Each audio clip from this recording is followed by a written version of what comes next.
Okay, so what to do if you're injured? I'd like to present you a case study today.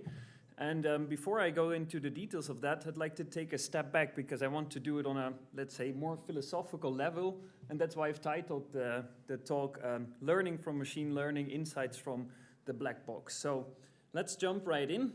The way I've come to understand neural networks and machine learning in general is just as a nonlinear fit of some kind of data. So what do I mean by that? So let's say you have some data, some features. Essentially, they make up an input vector. Then you have your network here in the middle with some kind of structure. And on the right, you get your output, right? So you choose your input, you give your desired output, and then you start to train your algorithm until it reproduces this desired output. And so you make a fit from the input to the output. This was already recognized quite early on. In 1989 is when the fundamental mathematical paper came out that actually showed this principle of neural networks and that it can essentially capture any kind of problem that you like with a nonlinear fit. So this is nice. You give some kind of input, you find your desired output, and you say, okay, we have an accuracy of maybe 80, 90%. Woo. Now we're happy, right? But what you've done in essence is that you've created a black box. So it gives you what you want, and you can be happy with the outcome, but what is really going on the inside? And wouldn't it be great if we were able to understand this black box and sort of learn from it? Okay, and that's where we go to the case study. And we consider now ACL reconstruction. So ACL injury is common in various sports, such as soccer and skiing and okay, maybe rodeling if you're very wild. And if you have an ACL injury and you would like to do the reconstruction, there are various decisions that you have to make, such as, I don't know, what part of your body do you use to make the reconstruction? That's one of the decisions that you have to make. And there's another thing that's called tenodesis. It's on a high level, you can say it's a technique to improve the rotational stability of your knee after this reconstruction and also sort of limit the risk a little bit of re-rupturing your ACL. And in this case study, we collaborate with Gelenkpunkt, and essentially they asked us the question, can we use machine learning maybe to help in this decision process for the ACL reconstruction? And specifically, today I want to look to this tenodesis decision. Okay, so I don't want to discuss in detail what this technique means, but for now it suffices to say that, okay, it has some various advantages and disadvantages, and maybe we can use machine learning to help us in this decision. So from Gelenkpunkt, they gave us a data set of around 500 patients that have undergone this ACL reconstruction. And what it looks like is just a giant Excel table with all of the patients in it. And there are various features in this data set, such as the gender of the patient or the age, or if they are professional athletes or not. And those are all, I would say, intuitive, but there are some more complicated inputs or features of this data set. And I've summarized them as just movement tests and anatomical features. And it's important to remember this category because later on in the analysis we will see some kind of features that belong to this category. But in the end there are various tests and anatomical features. Okay, so all of these features are going to be the input to our network, to our algorithm, and then the output is going to be this tenodesis decision. Should we do this procedure? Yes, or should we not do it in this case? Okay, what we did then, we gave this input and this output to an algorithm. We trained various machine learning models against this, and then what we ended up with every time was this black box. Okay, so just to put it back into the context of the first slide, what we did is this. We give this input vector with age, gender, and whatever features we choose to analyze against. We train against this tenodesis decision, yes or no, that an expert has made, and then we create a black box. And the idea here is, can we learn something from this black box in this case? Okay. So how do we do this? Well, there are various algorithms that allow you to open up this black box, so to speak. And to do that, you need to make kind of a clever choice for this input vector. So you take your black box, you send in many, many different inputs, and every time you make a clever choice for these inputs, and at the same time, for every input, you observe the output. So this is an algorithm that does this with your black box, and then, okay, you need to do some complex mathematics, and then what you get in the end, I want to skip the details, what you get in the end here is images with colors. Something we can understand, hopefully. Okay, so we went away from the black box, and now we've created something with colors which we can try to interpret. And this technique is called, or the values that you see here are called Shep values, in case you want to do this yourself, maybe with one of your algorithms. And I just briefly want to touch upon a few of the key elements. So I've picked out two, and the first one, what can we learn if we use this kind of technique? The first point is what can we learn about our entire data set if we do this? So you'd best look at a plot like this. Okay, it can be a bit overwhelming, but if we do like one specific example, which is kind of intuitive, maybe we can understand it a little bit. So let's look at age. Let's look at the age of the entire data set, right? And you see every time, for every subject, there's a point on this age line.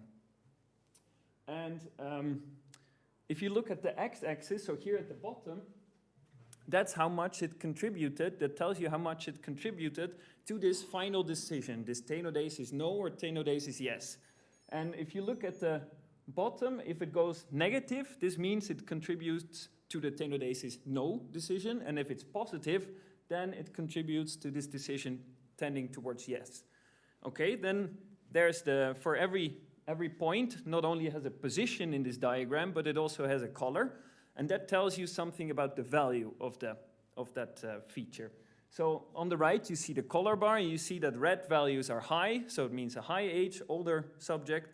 And blue means low, so it means a younger subject in this case. And you can see from this diagram, if you look at the age, that most of the red points end up on the left and most of the blue points end up on the right. So what does that mean? That if you have a higher age, you tend to be more on the side of tenodesis no, and for a lower age, you go towards tenodesis yes with this algorithm. So generally high age, no tenodesis. And that's just a quick example of how you can use this technique to learn something about your data set. Now, second point is that you can also look at one individual case. And for this, you can use another diagram. And this was one of the patients for which the tenodesis decision was yes. So you can see here, for example, the second from the bottom is again the age. And you see in this case, for this specific subject, the contribution was only very low.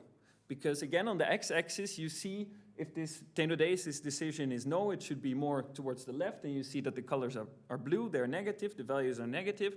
And if the feature contributes towards this tenodesis yes, you can see that it points towards the right and is red in its value. So what this image tells you is how much does every feature contribute. And if we look at the top one, which has the largest contribution in this case, it's the hochpositive pivot.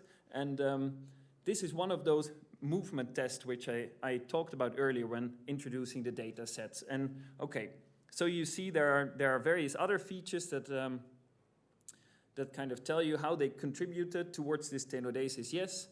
And to be honest, if you now would go to a doctor, right, and you say, okay, for young patients, would you tend towards tenodesis no or yes? Probably they will come up with the same intuition that we can see from this data set. So you can either do it with this kind of analysis and maybe see if you find some new things, or you just ask the doctor, what do you think, right? What would you do?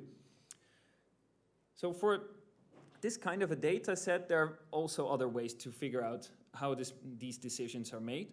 But let's quickly look at the potential, because what if your case gets more complex and you cannot really judge it by intuition anymore? So for most of these patients in our data set, we also have MRI images. And with these MRI images, we can construct back a 3D object, as you see here. And the 3D object is of the knee joint and part of the lower leg and the upper leg. And let's say that we would use this as input to our machine learning algorithm directly.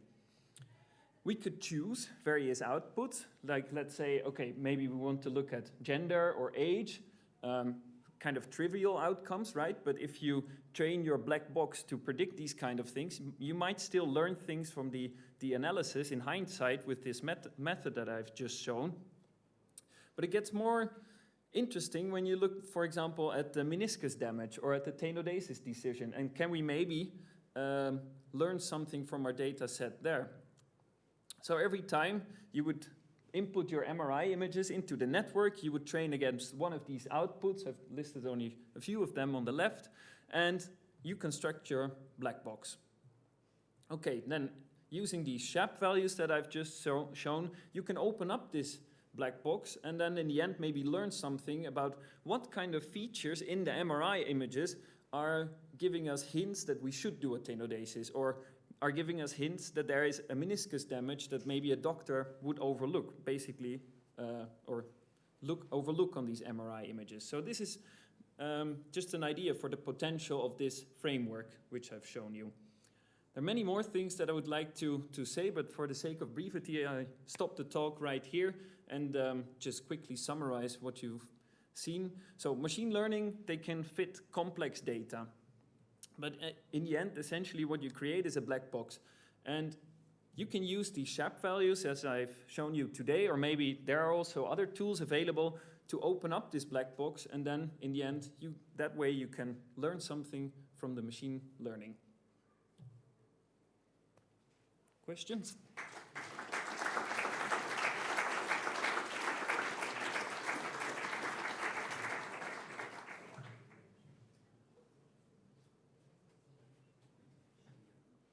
All right. You can hear that Jasper is more comfortable in speaking in English, but I know for a fact he is also perfectly capable of speaking in German. Therefore, if you want to ask some questions, you can ask them as well in German. I'm sure he will understand this. And also, from my side, if you want to talk in English with me, feel free to do that, but you don't have to as well. So are there any questions from the audience towards Jasper or me? There are.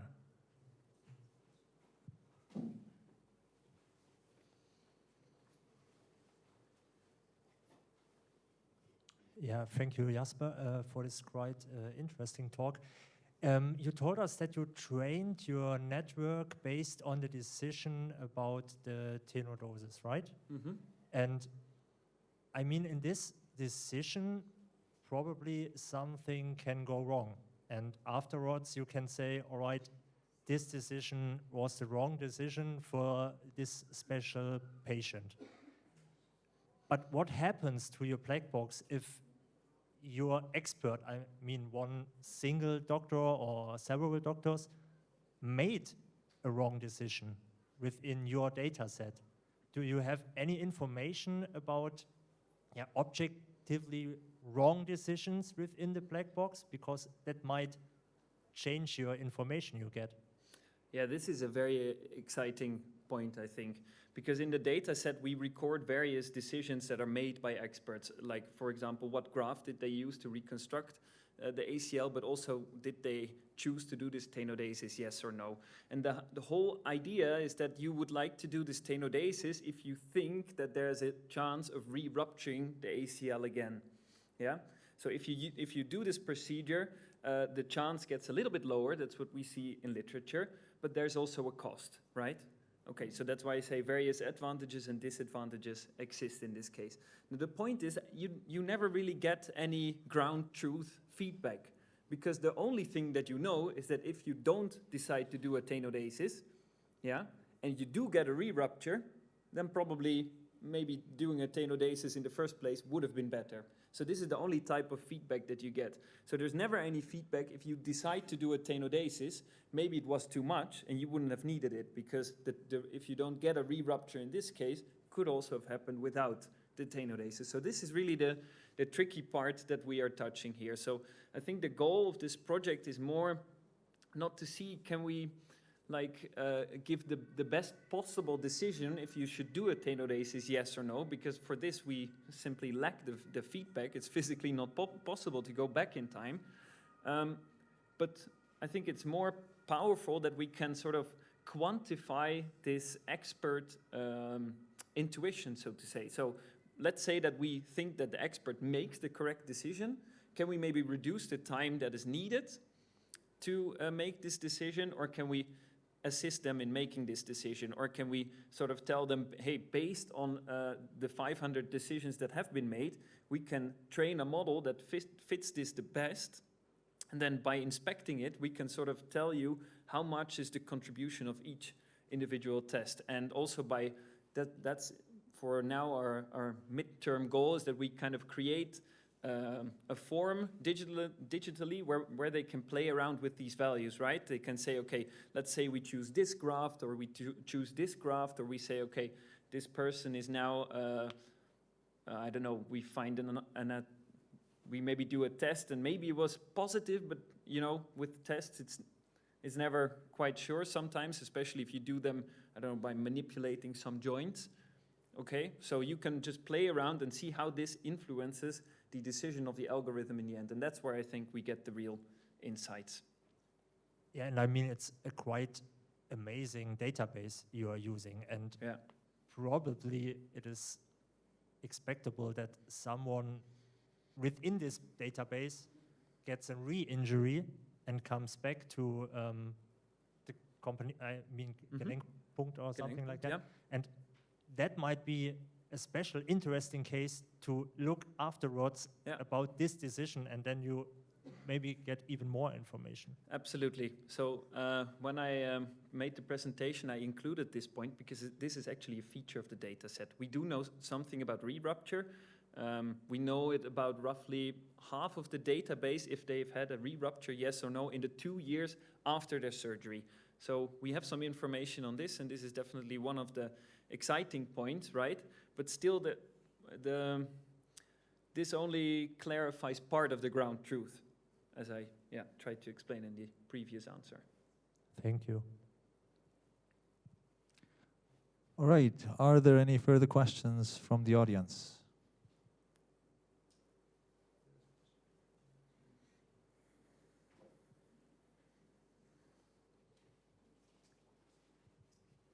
But so the whole model just based or depends on the one decision of one expert. And normally if you go to a doctor, the doctor has one opinion, and then there's the next doctor with the second opinion. So often 5 doctors and 7 different opinions. So could you also probably base or make the model depending on more expert decision and you take the average, or how does it work? Yeah, so I think a single patient is treated by a single doctor. I don't know what they do internally at the Gelenkpunkt. Maybe they discuss with each other. But in our database, it's structured like this, that for every patient, we have the operating surgeon. And that's basically also the surgeon that made the decision. And there are multiple surgeons working there. So we have, for multiple people, we have the decisions made. But of course, they are never for the same patient. Okay, thank you.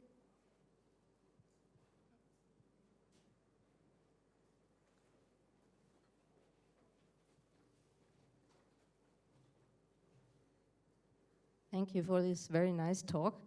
Did I see it right that I didn't understand the gender data, because the blue spots were all on one side and the red spots on the other side? It seems to be that this is completely 2 distinct populations. So the decision could be only based on gender in my eyes, or do I interpret this wrong? So I think there's a few things in this question, right? So you say 2 populations. So for us, gender is a binary variable. So it's 0 or 1. Basically, it's male or female. And you see that in this data set, they tend to do a tenodesis a little bit more often for female patients. So that's the red points are a little bit more on the right. But this effect is significant but not large, right? Because you see, okay, they are centered here at around 0.1, and the scale to go to a tenodesis would be would be 1. So 1 to get a yes. So it's 10%. Thank you. So it's not, okay. Yeah, I understand. It's not the 0 line, which is the absolute decision, but the decision is 1 Yeah. Exactly. you. So 0 would mean the tenodesis is no, and 1 would be tenodesis yes, and here you see the individual contributions for every patient in the data set. So by adding all the relevant values, right, like you do here, for all the features for a single subject will give you the final decision. That's the nice and clever mathematics of this analysis. So you can get something which is additive, intuitive, and to some sense linear for a non-linear black box. That's really the power. Thank you. Okay, as we want to stay in the schedule, I would say we'll make now the break. So feel free to exit the room, have a beverage, eat something, talk to others, and we'll meet again in about 15 minutes. Thank you.